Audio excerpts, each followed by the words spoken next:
So, a few years ago, I woke up at 6 in the morning with the worst sore throat of my life. I could barely swallow. And I remember lying there thinking, okay, I need to call a doctor. But my brain just went blank. Blank? What do you mean blank? I mean, I knew how to speak English. I had been living in an English-speaking country for months.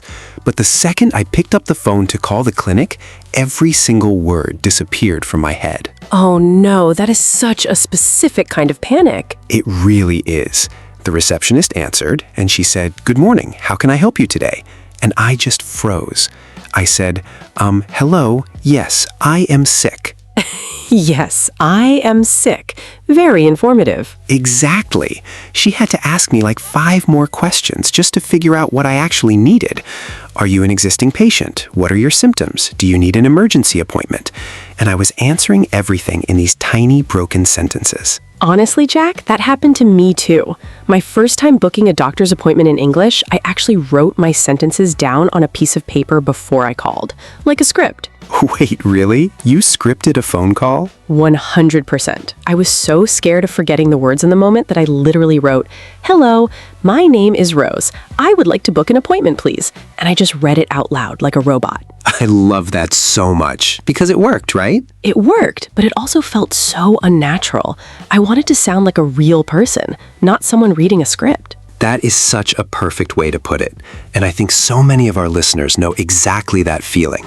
You know the English, you have studied it, but the moment there is a real voice on the other end of the phone or a real receptionist in front of you, the pressure just hits differently. It is a completely different skill than reading a textbook. Completely different. And that is exactly why we are doing this episode today. So, hello everyone, and welcome to Living English Podcast. Yes, welcome.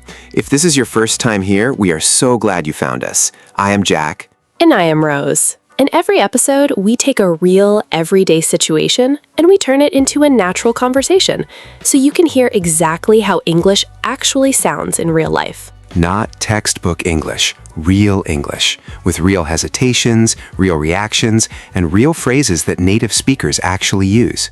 And today's topic connects directly to Jack's sore throat disaster from a minute ago.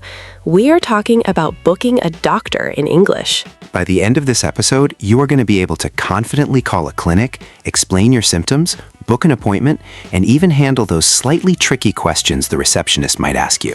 You will also learn how to talk about pain, how to describe how you are feeling, and how to ask for things politely, which honestly is useful far beyond doctor visits. True. These phrases show up everywhere, at the pharmacy, at the dentist, even talking to a coworker about why you're out sick. So if you have ever felt that panic Jack described, that moment where your English just disappears, this episode is going to help so much. And hey, if you're enjoying these real-life English lessons, it would truly mean a lot if you hit subscribe. We're building this channel one honest conversation at a time, and we would love for you to be part of it. It really does help more people find these lessons, so thank you if you do. Okay, Rose, should we start with why this situation feels so stressful in the first place? Let us do it. So first, I want to say clearly, if this feels hard for you, that is completely normal. Very normal. There is actually a reason why medical English feels harder than, say, ordering coffee. Right, because with coffee, the vocabulary is small and predictable. You know pretty much what is going to be said. But with a doctor's appointment, you are dealing with your body, your health, sometimes even a little bit of worry or fear. And on top of that, you need specific vocabulary you might not use every day. Words like symptoms, appointment, prescription, these are not words you practice constantly. Exactly. And when you combine unfamiliar vocabulary with a stressful topic, like feeling unwell, your brain just has less space for perfect grammar. That is such a good point. Your brain is busy worrying about your body, so it has less energy left for building perfect sentences. So here's the good news. You do not need perfect grammar. You need a small set of reliable phrases that you can use again and again. That is really the goal today. We are going to give you a toolkit. Simple, clear phrases you can lean on so you never freeze like I did. And once you've heard these phrases a few times in context, in an actual conversation, they start to feel automatic. That is the whole point of Living English Podcast. We don't want you to memorize a list. We want the English to live in your ear, so when the real moment comes, the words are just there. Okay, I think it's time. Let's actually hear what this phone call sounds like. Let's do it. Picture this. It's Monday morning and I am not feeling great. Okay, so I am going to play the receptionist at the clinic, and Jack, you are the patient calling in. Perfect. Here we go. Ring. Good morning, Riverside Family Clinic. This is Rose speaking. How can I help you today? Oh, good morning. I would like to book an appointment, please, if that is possible. Of course. Are you an existing patient with us, or is this your first time calling? I am an existing patient, yes. My name is Jack Turner. Great. Thank you, Jack. Let me just pull up your file. Can I ask, what is the reason for your visit today? Sure. I have had a really sore throat since yesterday, and now I think I might have a slight fever, too. Oh, I'm sorry to hear that. Any other symptoms? Coughing, body aches, anything like that? A little bit of a cough, yes, and I feel pretty tired overall. Okay, that is helpful. Thank you. On a scale of 1 to 10, how would you say the pain in your throat is? I would say around a 6. It really hurts when I swallow. Got it. Would you prefer an in-person appointment, or would a phone consultation work for you? I think in person would be better, just so the doctor can actually check my throat. That makes sense. Let me check what we have available. I have an opening this afternoon at 3:30 or tomorrow morning at 9:15. Which works better for you? This afternoon would be great, actually. 3:30 works for me. Perfect. I have booked you in for 3:30 this afternoon with Dr. Patel. Can I just confirm your date of birth for our records? Yes, of course. It is the 14th of March, 1992. Thank you. That matches what we have on file. Now, when you arrive, please come about 10 minutes early so we can check you in properly. Sure, no problem. Should I bring anything specific with me? Just your insurance card if you have one, and your identification. And if you are currently taking any medication, it is helpful to bring a list, or just the bottles themselves. Okay, I will bring those. Oh, actually, one more question. If my symptoms get worse before then, what should I do? Good question. If your fever goes above 103 degrees, or if you have any trouble breathing, please do not wait for your appointment. Go directly to the emergency room or call emergency services. Okay, understood. I do not think it is that serious, but good to know. Of course, just better to be safe. Is there anything else I can help you with today? No, I think that covers it. Thank you so much for your help. You are very welcome, Jack. We will see you this afternoon at 3:30. Feel better soon. Thank you. Take care. Bye now. Bye-bye. Okay, and scene. See, when you actually hear it laid out like that, it does not sound so scary, right? Not at all. It actually flows really naturally once you know the pattern. That is exactly the point. There's a pattern to almost every single one of these calls. Greeting, reason for the call, symptoms, scheduling, confirmation, and closing. And once your brain recognizes that pattern, you stop panicking because you already know roughly what is coming next. Exactly. So now, let us slow down and pull out the key phrases from that call, because there were some really useful ones in there. Okay, learning time. Let us go through these one by one. First up, we have, I would like to book an appointment. This is your opening line, the very first thing you say once someone answers the phone. It means, I want to schedule a time to see the doctor.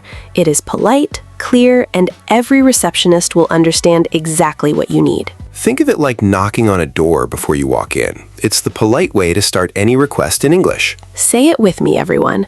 I would like to book an appointment, please. Great. Next phrase, existing patient versus new patient. This tells the clinic whether they already have your medical file or whether they need to create one. If you have been there before, you are an existing patient. If it is your very first time, you say, this is my first time calling, or I am a new patient. Simple, but really important because it changes what questions they ask you next. Third phrase, what is the reason for your visit? This is the receptionist asking why you need to see the doctor. You do not need a long medical explanation here. Just a short, honest sentence works perfectly. I have a sore throat. I haven't been feeling well. I need a checkup. Think of this question like a simple label on a box. They just need to know roughly what is inside, not every single detail yet. I really like that comparison. Say it with me, everyone. I have a sore throat and a slight fever. Next, we have symptoms. This word just means the signs that show something is wrong in your body, like a cough, a headache, or feeling tired. In the call, Rose asked any other symptoms. That's basically asking what else is going on with your body right now. Let us keep going. Next phrase, on a scale of 1 to 10. This is such a common question in medical English. It means, please rate how bad the pain is, where 1 is barely noticeable and 10 is the worst pain imaginable. Think of it like a volume knob on a speaker.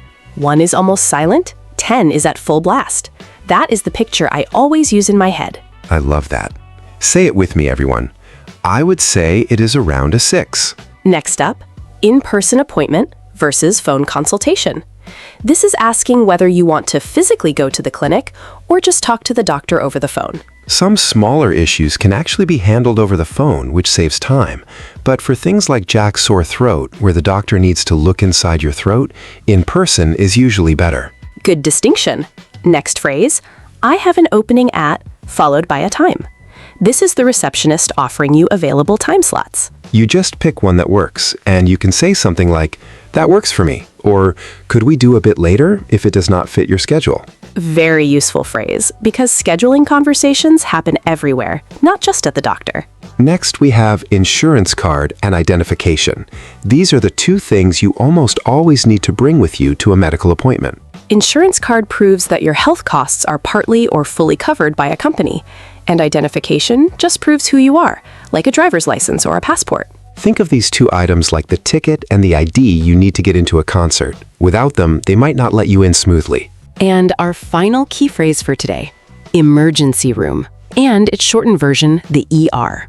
This is the part of the hospital for serious, urgent problems, things that cannot wait for a normal appointment, like difficulty breathing, severe pain, or heavy bleeding. It is really important to know this phrase, because if a receptionist ever says, "Please go to the emergency room," that means this cannot wait, go now. Exactly. Say it with me, everyone. If it gets worse, I will go to the emergency room. Perfect. So, let us do a quick recap of everything we just covered. I would like to book an appointment. Existing patient versus new patient. What is the reason for your visit? Symptoms? On a scale of 1 to 10. In-person appointment versus phone consultation. I have an opening at. Insurance card and identification. And emergency room. That is a really solid toolkit, honestly. If you know these 9 phrases, you can handle almost any doctor's appointment phone call with confidence. And notice, none of them are complicated grammar. They are just clear, useful chunks of language. That is the secret, really. You don't need advanced grammar for this. You need reliable phrases that you have heard enough times that they come out naturally. Which is exactly why we are going to practice them one more time, in a slightly different situation, so they really stick in your memory. Yes, let us do a second, shorter role play, this time with a bit of a twist. I like twists. What is the twist? This time you are the patient and I am the receptionist. Let's see how it feels from the other side. Oh, I am nervous already. Yes, let's do it. Before we jump into round 2, I actually want to add a couple more phrases, because a doctor's visit does not always end at the appointment. Sometimes there is a next step. Oh, that is such a good addition. You mean things like getting medicine afterward? Exactly. So let us talk about prescription. A prescription is a written note from the doctor that allows you to buy specific medicine at a pharmacy. Think of it like a permission slip. Some medicines are strong enough that you can't just buy them off the shelf. You need this official note from the doctor first. Say it with me, everyone. The doctor gave me a prescription for some antibiotics. Great one. And that brings us to the word pharmacy, which is simply the store where you go to pick up your medicine, sometimes also called a drugstore or a chemist, depending on the country. In the United States and Canada, people usually say pharmacy or drugstore. In the United Kingdom and parts of Australia, you'll often hear the word chemist used instead. Good little cultural note there. So if someone says, "I am popping into the chemist," don't worry, they just mean the pharmacy. Next phrase, refill. This means getting more of the same medicine after you've used up your first supply. For example, if you take medicine every day for something ongoing, once the bottle is empty, you call and ask for a refill instead of booking a whole new appointment. Say it with me, everyone. Could I get a refill on my prescription, please? Really practical phrase, because this call is usually much shorter and simpler than a full appointment booking call. And one final phrase here, side effects. This means any unwanted or unexpected reactions your body has to a medicine beyond just fixing the original problem. For example, some medicine might fix your headache, but also make you feel a little sleepy. That sleepiness would be a side effect. Think of it like ripples in water. You throw one stone. The main splash is the medicine working, but the smaller ripples spreading outward are the side effects. I love that image. Say it with me, everyone. I noticed some mild side effects after starting the new medicine. Great. So now our toolkit has grown even bigger, and it covers not just booking the appointment, but also what can happen after it too. Let us actually hear how that might sound in a real quick phone call, because a refill call is usually much faster than a full booking call. Good idea. I will be the pharmacy assistant this time, and you can be the patient calling for a refill. Perfect. Ring. Good afternoon, Greenleaf Pharmacy. How can I help you today? Hi, I am calling to ask about getting a refill on my prescription, please. Sure, no problem. Can I get your full name and date of birth to pull up your file? Yes, it is Jack Turner, and my date of birth is the 14th of March, 1992. Thank you. One moment, please. Okay, I see your prescription here for the antibiotics. It looks like you actually have 0 refills left on this one. Oh, I see. What does that mean exactly? Do I need to see the doctor again? Yes, unfortunately, this particular prescription requires a new appointment before we can issue another one. I can have the doctor's office contact you if you would like. That would be great, thank you. Should I expect a call today? Most likely by tomorrow afternoon. In the meantime, if your symptoms return or get worse, please do not hesitate to book an appointment directly. Okay, understood. Thank you so much for checking that for me. Of course, happy to help. Is there anything else I can do for you today? No, that is everything. Thank you. You are very welcome. Take care and feel better soon. Thanks. Bye now. Bye-bye. Okay, and scene. See, that call was much shorter, but it used some of the exact same patterns we already know. Greeting, reason for calling, and confirmation. Exactly. Once you know the core pattern, it applies to so many different medical phone calls, not just the very first booking call. Such a good point. Okay, now let us go back to our main role play, this time with the twist we mentioned earlier. Ring ring. Good afternoon, Sunny Hills Medical Center. This is Jack speaking. How can I help you today? Hi there. I would like to book an appointment, please, if you have anything available soon. Sure thing. Are you an existing patient with us? Actually, no. This is my first time calling. I am a new patient. No problem at all. Welcome. Can I get your full name, please? Yes, it is Rose Bennett. Thank you, Rose. And what is the reason for your visit today? I have had this really annoying headache for the past 3 days, and it just will not go away. Oh, I'm sorry to hear that. Any other symptoms along with the headache? Sensitivity to light, nausea, anything like that? Actually, yes. Bright lights have been bothering me more than usual. Okay, that's really helpful information. On a scale of 1 to 10, how would you rate the pain? Honestly, probably a 7. It is affecting my sleep at this point. That does sound uncomfortable. Would you prefer an in-person appointment or would a phone consultation work? I think in person would be best, since it has lasted a few days now.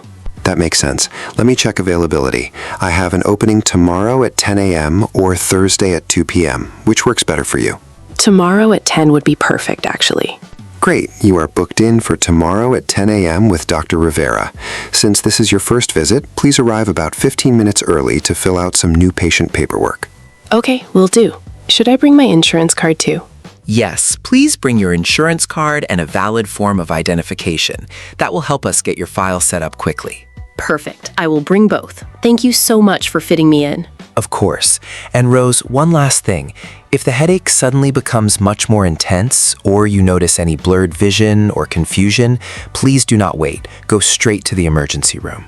Okay, understood. I really hope it does not get to that point, but good to know. Absolutely. Just being cautious. Is there anything else I can help with today? No, I think that is everything. Thank you again. You are so welcome. We will see you tomorrow at 10. Take care and feel better. Thank you. Bye now. Bye-bye. Okay, and scene again. How did that feel, being on the other side? Honestly, it felt really natural because I already had those phrases sitting in my head from the first role play. That is exactly the goal. You heard the phrases once, you understood them clearly, and now hearing them again in a new context, they feel familiar instead of new. It's like the second time you hear a song, you already know the chorus is coming and you can sing along a little. I love that comparison. That repetition is honestly one of the most powerful tools for learning a language naturally. And I want to point out something real quick, something practical about how this actually works in real life. Oh yes, tell them. This is a good one. So, one thing a lot of learners do not realize, in many English-speaking countries, especially the United States, Canada, the United Kingdom, and Australia, you often do not talk to the doctor directly to book an appointment. Right, you almost always talk to a receptionist first, exactly like we just practiced. And receptionists are usually very used to talking with all kinds of people, including people who are nervous, in pain, or speaking English as a second language. They genuinely do not mind if you pause or if you need to repeat something. That is such an important point. You are not bothering them by asking them to repeat something or by taking a moment to think of a word.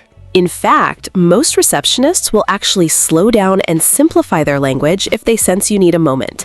It happens constantly. A really practical tip, if you ever get stuck mid-sentence, you can simply say, "Sorry, could you repeat that?" or "Sorry, one moment," and that is completely normal and accepted. Totally normal. Native speakers say those exact phrases too. Honestly, all the time, even when English is their first language. That is such a helpful reminder.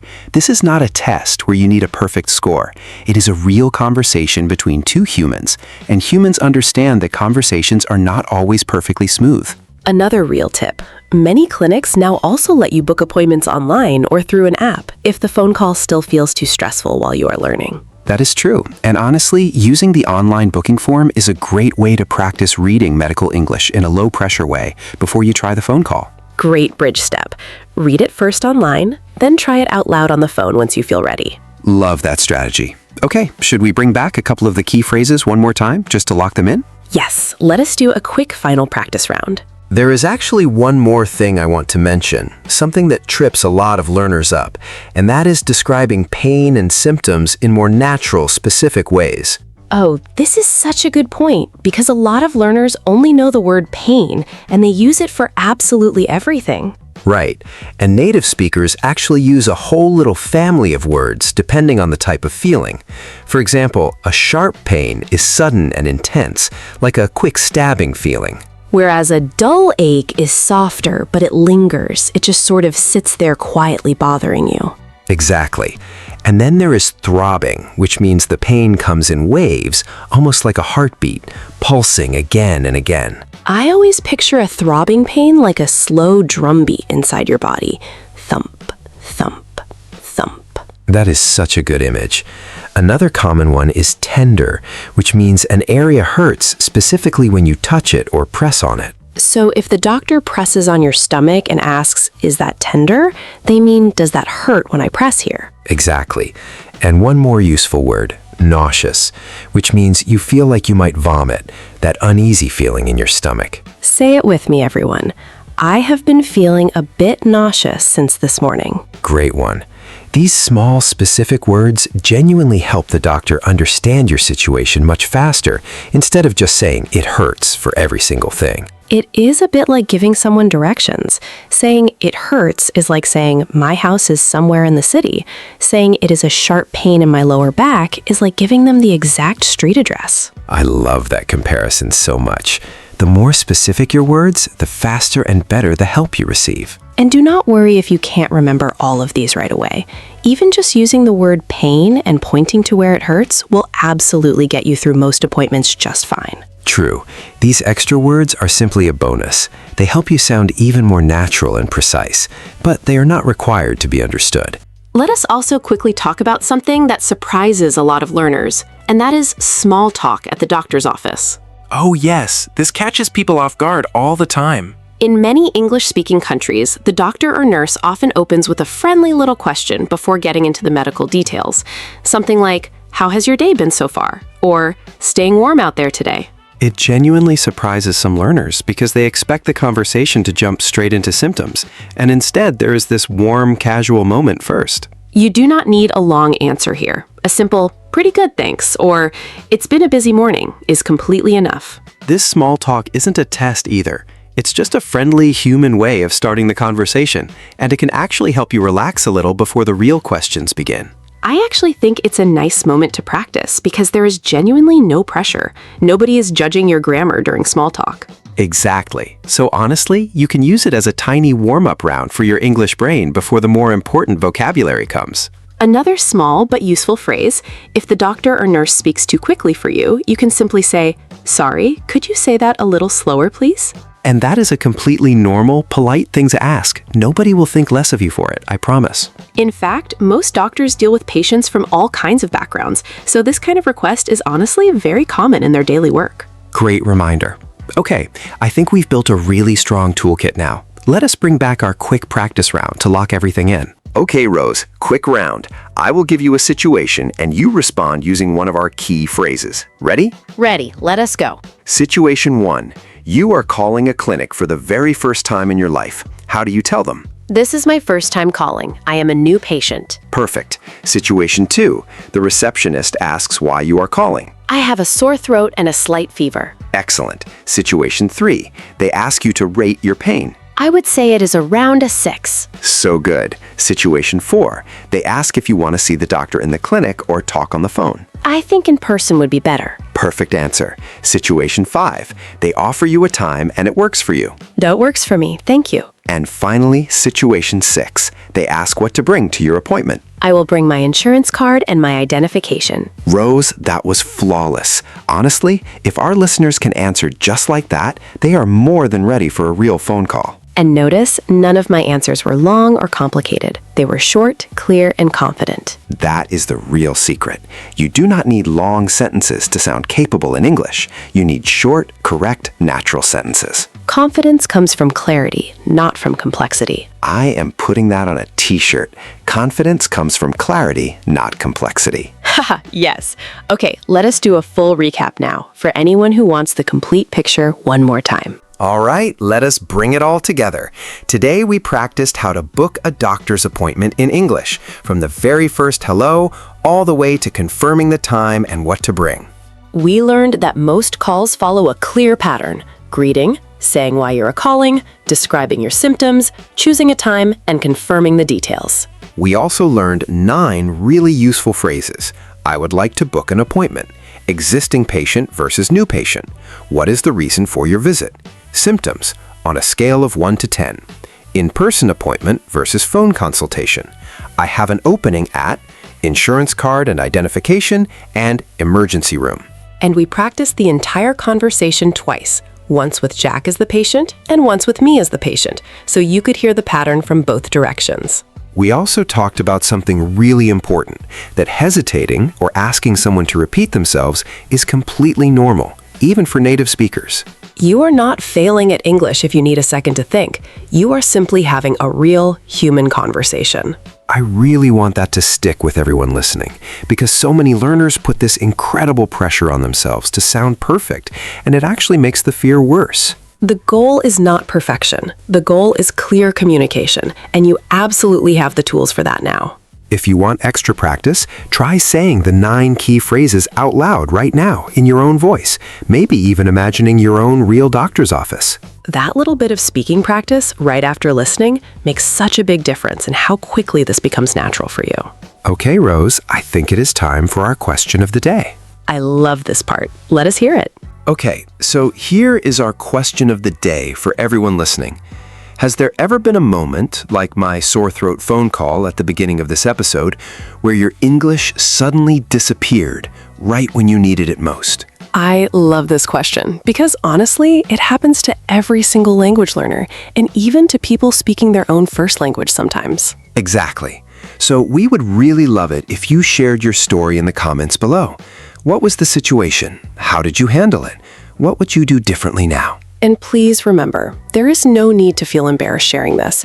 Every single person reading the comments has felt that exact same panic at some point. Honestly, reading each other's stories is one of the most encouraging things about this community, because you realize you are not alone in this. You might even help someone else feel a little less nervous just by sharing what happened to you. So go ahead, drop your story below. We read every single comment, and we would genuinely love to hear from you. And if you are currently preparing for a real doctor's appointment, tell us that too. We are cheering for you. We really are. Okay, Rose, I think it is time to bring this episode home. Yes, let us wrap up with our thoughts for today. So here is what I want you to remember from today. Booking a doctor's appointment in English might feel intimidating at first, but it follows a clear, learnable pattern. And now you know that pattern. You have heard it twice in 2 full, real conversations, and you have practiced the key phrases out loud with us. That is real progress, even if it doesn't feel huge in this exact moment. Every phrase you hear, every sentence you repeat, it's building something inside you that you can absolutely use. And remember, the goal was never to sound like a native speaker overnight. The goal is to feel just a little more confident than you did before you pressed play today. If that happened, even a tiny bit, then this episode did exactly what it was supposed to do. So, the next time your phone rings, or you need to make that call yourself, take a breath. Remember our 9 key phrases and trust yourself. You know more English than you think you do. Honestly, fear just makes us forget that sometimes. Beautifully said. Thank you so much for spending this time with us today, learning right alongside Jack and me. And remember, every single conversation you practice, even just by listening here, is a real living step towards speaking English with more comfort and more confidence. We will see you in the next episode of Living English Podcast. Until then, take care of yourselves, be kind to your own progress, and we will talk again very soon.